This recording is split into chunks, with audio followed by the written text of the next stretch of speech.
வணக்கம் அவர்களே. இந்த வீடியோவில் நாங்கள் முக்கியமான ஒரு பார்க்க கிரேட்டர் டொரண்டோ சேனலில் யூடியூப் சேனலுக்கு வரவேற்கின்றோம். இன்று மே மாதம் 5ஆம் தேதி 2025 இந்த மிசிசாகாவில் வீட்டு மார்க்கெட், அதாவது வீடு விற்கிற ரியல் எஸ்டேட்டில் ஏற்பட்ட ஒரு மாற்றத்தை பற்றி இந்த வீடியோவில் பேச போகிறோம். கனடா மோர்ட்கேஜ் மற்றும் ஹவுசிங் ஆப்ரேஷன் CMHC அப்படின்றது வந்து மிசிசாகாவில் வீட்டு விலைகள் 5% உயர்ந்து சராசரியாக $1,46,000 தொற்றுவதாக சொல்லப்படுகிறது. இது கிரேட்டர் டொரண்டோவில் மக்கள் தொகை என்ற ஒரு வளர்ச்சியையும் டொரண்டோவை விட மலிவான வாழ்க்கை செலவும் தான் இந்த மிசிசாகால வந்து வீட்டு விலைகள் அதிகரிக்கிறது. அதாவது மக்கள் வந்து இந்த பக்கமாக வந்து தொடர்ச்சியாக போய்கொண்டிருக்கதான் இங்கேயும் வந்து விலைகள் வந்து அதிகரிக்க தொடங்கியிருப்பதாக சொல்லப்படுகிறது.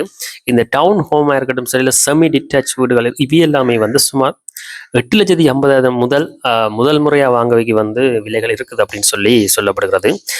பேங்க் ஆஃப் கனடா இந்த வட்டி விதங்கள் வந்து குறைவாக இருந்தால் கூட இப்போ இருக்கிற இளம் சமுதாயத்துக்கு, அதாவது இப்போ வர காலங்களில் முதல் முறையாக வீடு வாங்குறவைக்கு இந்த விலைகள் எல்லாமே வந்து ஒரு சவாலாகத்தான் இருக்கும் அப்படின்னு சொல்லப்படுகிறது.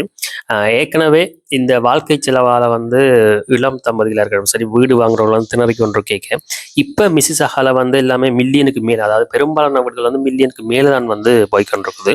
அப்போ இந்த வீடு வாங்குறவருடைய பிரச்சனையை வந்து இதுதான் பெரிய ஒரு சிக்கல். கிட்டத்தட்ட $1,50,000 வந்து வருமானம் இருக்கிறவைக்கு தான் ஒரு சின்ன மானியம் வந்து கிடைக்கும்.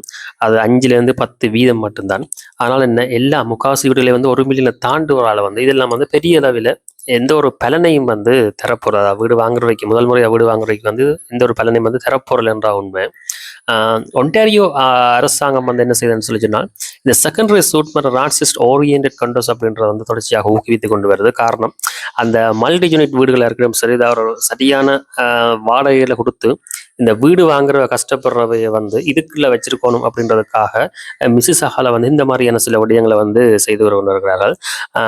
இப்போ மிசிசாகால வந்து வீடு வாங்குறது சவாலா இல்லையா அப்படின்னு கேட்டால் உண்மையிலே அது சவால் தான். ஆனால் என்ன, அது உங்கள்கிட்ட திறமையில தான் இருக்குது விஷயம்.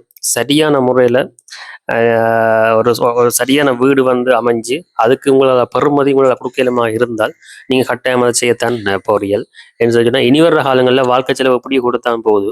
அப்போ அதை மட்டும் பார்த்து கொண்டு வந்து நீங்கள் வீடு வாங்குறத வந்து தள்ளி போடவும் முடியாது. கட்டாயம் வீடு எல்லாருக்கும் தேவையான ஒரு விஷயம், வீடு வாங்கத்தான் வேணும்.